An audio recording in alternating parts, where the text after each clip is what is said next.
అండి, welcome back to Sushanti vlogs. ఈ రోజు ఈ వీడియోలో మనం బీరకాయల పచ్చడి చేయబోతున్నాం.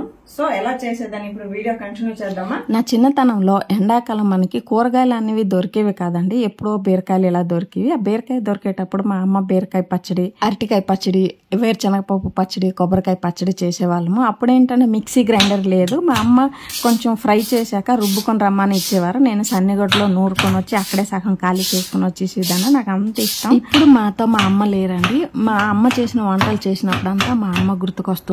బీరకాయలు ఇలా సన్నంగా కట్ చేసుకుని ఒకసారి వాష్ చేసి సైడ్కి పెట్టేసి ఇప్పుడు పచ్చడికి కావాల్సిన పదార్థాలు చూద్దాము. తెల్లుల్లి 2, పచ్చిమిర్చి ఒక 5 నుండి 6, జీలకర్ర 1/2 టేబుల్ స్పూన్, గుంటూరు మిరపకాయలు ఒక 10, ఎండుమిర్చి 3 కిలోన్ని తీసుకుని పచ్చిమిర్చి, ఎండుమిర్చి, నెక్స్ట్ తెల్లుల్లి పుట్టాన్ని తీసుకుని రెడీ చేసుకుందామా. తెల్లుల్లి నేను ఎక్కడ చేయితో కొట్టానని మీరు అలా కొట్టదండి, చేయి డ్యామేజ్ అయిపోతుంది. నేను ఏదో ఫ్లోలో కొట్టేసాను. స్టవ్ ఆన్ చేసి ప్యాన్ పెట్టి 2 టేబుల్ స్పూన్ ఆయిల్ వేసి జీలకర్ర, మిరపకాయలు, తెల్లుల్లి, పచ్చిమిర్చి, కరివేపాకు వేసి ఒక 5 నిమిషాలు ఫ్రై చేసిన తర్వాత ఇప్పుడు బీరకాయ ముక్కల్ని వేసుకోవాలి. వేసి బాగా మిక్స్ చేసిన తర్వాత 1 టేబుల్ స్పూన్ ఉప్పు, 2 టేబుల్ స్పూన్ నువ్వులు వేసుకోండి. నువ్వులు వేసుకున్నామంటే చాలా చాలా టేస్ట్గా ఉంటుంది కాబట్టి నువ్వులు అనేది వేసుకోండి, చాలా టేస్ట్గా ఉంటుంది. బీరకాయలు సగం మగ్గిన తర్వాత అందులో ఉసిరికాయ సైజ్ అంతా చింతపండు నానబెట్టి వేసుకోండి, చాలా బాగుంటుంది. అందులో సన్నగా తరిగిన కొత్తిమీర వేసుకుంటే బీరకాయ పచ్చడిలో హైలైట్ అనేది కొత్తిమీర ఫ్లేవర్ చాలా బాగుంటుంది.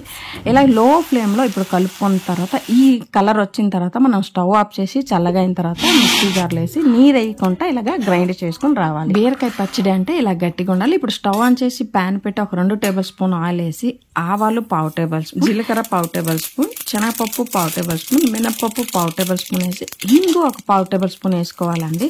తర్వాత ఎండుమిర్చి ఒక 2, కరివేపాకు ఒక రబ్బ వేసుకుని 1 నిమిషం కలిపిన తర్వాత మనం గ్రైండ్ చేసుకున్న బీరకాయ పచ్చడిలో ఈ పోపు వేసుకోవాలి. వేసుకుని ఒకసారి బాగా మిక్స్ చేసుకున్న తర్వాత మీరు పప్పు చారు, రసము, పప్పు అన్నంతో తిన్నా చాలా బాగుంటుంది. ఇలాగ వైట్ రైస్తో కూడా వేడివేడి రైస్తో కొంచెం నెయ్యి వేసి ఆ పచ్చడితో కలుపుకొని తింటే ఉంటుందండి. సూపర్ టేస్ట్గా ఉంటుంది. మా ఇంట్లో అందరికి ఇష్టపడి తిన్నారు. మీకు ఈ వీడియో నచ్చినట్టయితే like, share and subscribe to Sushanti vlogs. Signing off me Sushanti.